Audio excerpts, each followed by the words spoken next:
My name is Abid Kamar. I'm serving as Assistant Director, District East Anti-Corruption Department. I basically hail from Ladkana, and I did my matriculation and intermediate from Ladkana city. Later on, I moved to Karachi and did my bachelor's and master's in economics from the University of Karachi. Later on, I started preparation for the CSS, and it took 1 year to get ready for the CSS. I attempted CSS in the year 2009 and was allocated in Pakistan Railways Group. Pakistan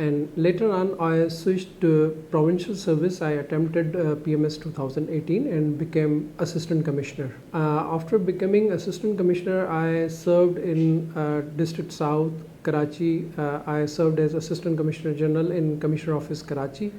Recently, I was posted as Assistant Commissioner Hala, Subdivision Hala, District Matiari. And presently I am serving as Assistant Director in Anti-Corruption Department, District East.